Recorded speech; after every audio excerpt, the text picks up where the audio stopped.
तर पार्टी में आने वाले नए साथियों के साथ माननीय विनोद तावरे जी उपस्थित रहते हैं, तो आज भी माननीय विनोद तावरे जी आपके बीच हैं। बगल में दिल्ली विधानसभा में हमारे नेता और लोकसभा के प्रत्याशी माननीय रामवीर सिंह विदुरी जी हैं। दिल्ली भाजपा के वरिष्ठ नेता राजीव बब्बर जी हैं। माननीय प्रधानमंत्री जी के नेतृत्व में लगातार प्रत्येक क्षेत्र के लोगों का आना, पार्टी की सदस्यता ग्रहण करना प्रारंभ है। उस क्रम में निरंतर देश का मान बढ़ाने वाले और सम्मान को निरंतर आत्मसात करने वाले माननीय विजेंद्र जी अपने बीच हैं। मेरा विनम्र निवेदन होगा माननीय विनोद तावरे जी से कि विजेंद्र जी को पार्टी की सदस्यता ग्रहण कराएं। माननीय विनोद तावरे जी, रामवीर जी।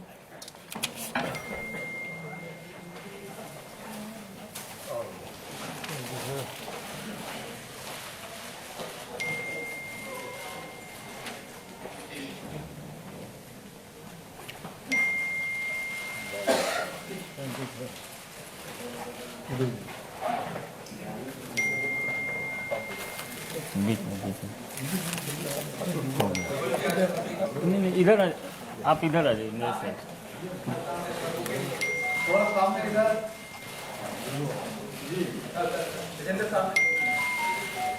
चल चल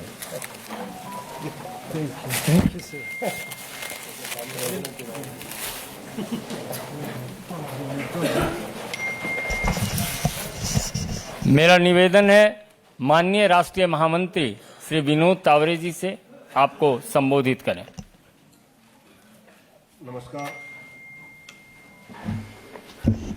नमस्कार।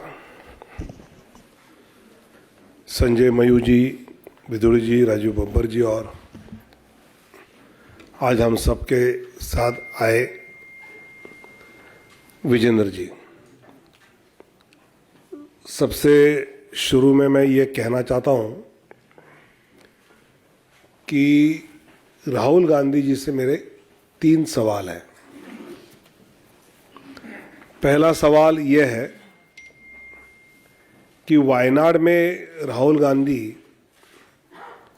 एसडीपीआई का समर्थन ले रहे हैं। एसडीपीआई प्रतिबंधित संगठन पीएफआई का पॉलिटिकल फ्रंट मानी जाती है। पीएफआई एसडीपीआई पर भाजपा शासित प्रदेश में प्रतिबंध है ऐसा नहीं है, तो वो कर्नाटक में भी प्रतिबंधित है। क्यों है? तो आतंकवाद, देश विरोधी गतिविधियों में उनके संबंध के पुख्ते सबूत मिले हैं। आतंकवादी और टुकड़े टुकड़े गैंग के प्रति कांग्रेस का यह प्रेम अबाध गति से जारी है। जिस केरल के कोयम्बटूर बम कांड में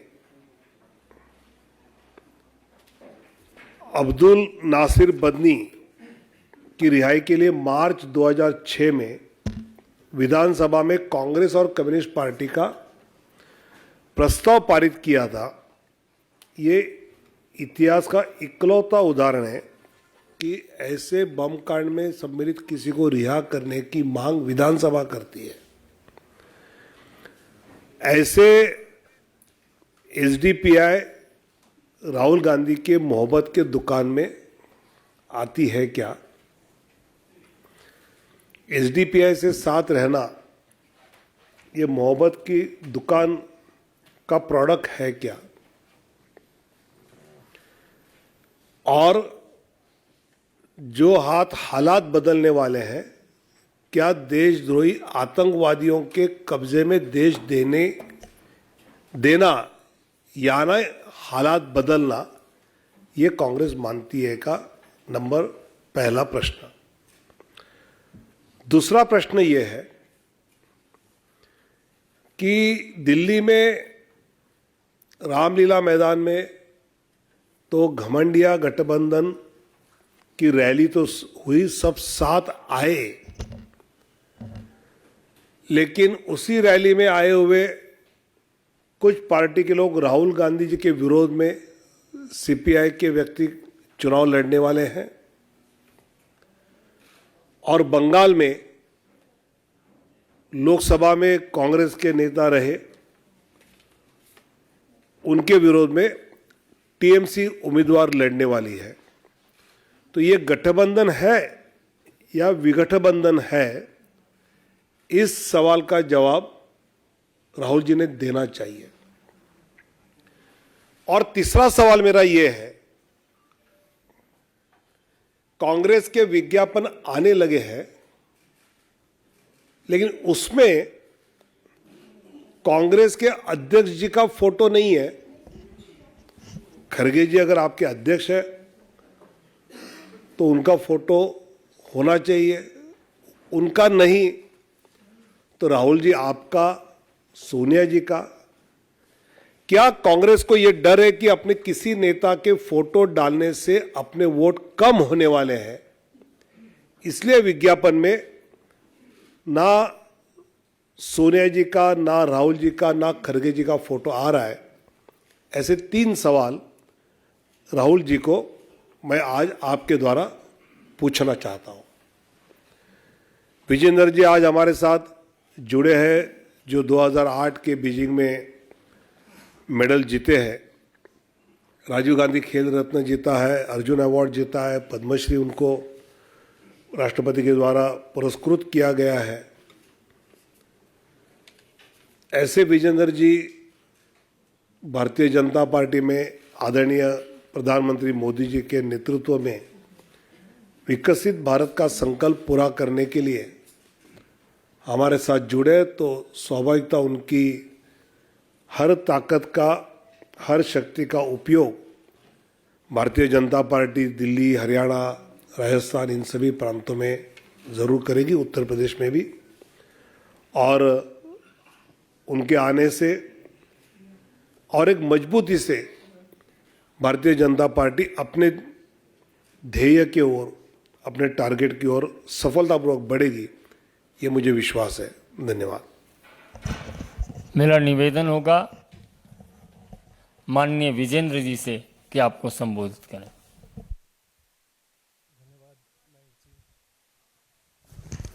जी, राम राम सभी को।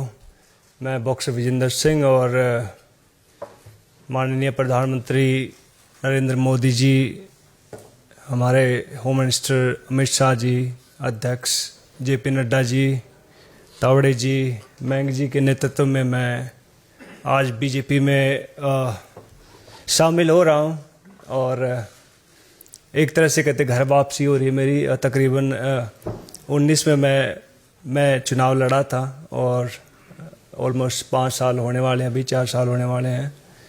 तो अभी कहते कि इंग्लिश में कहावत है गुड टू बी बैक, तो काफ़ी अच्छा लग रहा है। और जिस तरह से मान सम्मान खिलाड़ियों का देश विदेश में बढ़ा है वो काबिल तारीफ़ है। जैसे हम बाहर यूके में फ़ाइट करने जाते थे, दुबई में फ़ाइट करने जाते थे, आयरलैंड में फ़ाइट करने जाते थे, तो कई बार एयरपोर्ट पर बहुत सारी चीज़ें होती थी। लेकिन जब से हमारी बीजेपी सरकार आई है, मोदी गवर्नमेंट आई है, तब से एक बहुत सरल और कहते बहुत आसान तरीके से हम कहीं भी आ जा सकते हैं। जो मान सम्मान इस गवर्नमेंट में मिला है, तो खिलाड़ी उसके लिए बहुत धन्यवाद करते हैं मोदी साहब का, बीजेपी गवर्नमेंट का। और मैं चाहूँगा कि इस गवर्नमेंट में रहकर मैं ज़्यादा से ज़्यादा लोगों का भला कर सकूँ, लोगों को सही राह दिखा सकूँ। और मैं पहले वाला विजेंदर हूँ, और जो भी मेरे को लगेगा गलत है, गलत को गलत कहूँगा, सही को सही कहूँगा। जय हिंद, जय भारत। बहुत बहुत धन्यवाद। ये मेरे बाहर क्या मिलेगा फिर अब यहाँ से?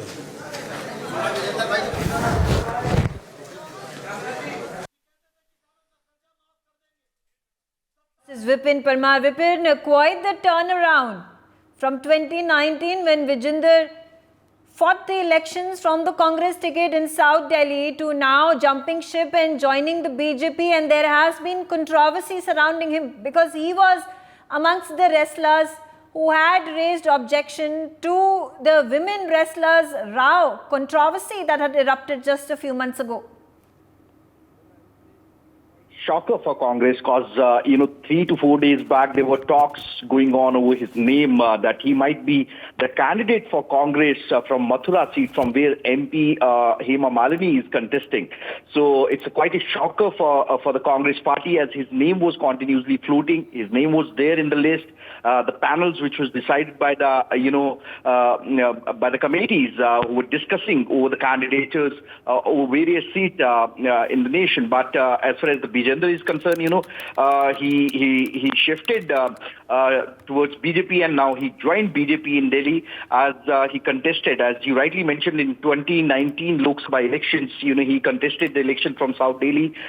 He was defeated at that particular time. But, Vijender Singh, he associated with Congress, a way back, but, continuously speaking about the issues, about the wrestlers, when the wrestlers' protest was going on, he supported, the female wrestlers by, writing over his social media platform. And this is not the first time. 3 months back, over his social media platforms, he wrote that, a very strange post over his social media platform. The speculations were there that he's retiring from the politician, but from the politics. But later on, Vijender Singh, he clarified this particular fact that, he'll be continuing and it's his new journey which is starting. So today itself, he joined BJP and we have to wait and see because already BJP had declared 10 contestants for upcoming general election, upcoming Lok Sabha elections for Haryana. So we have to wait and see that what sort of... So wait and watch game whether he is going to be getting a Lok Sabha ticket from the BJP, and if at all, whether it is going to be from Delhi or any other part of the country. For more such videos, subscribe to the NewsX YouTube channel, hit the bell icon.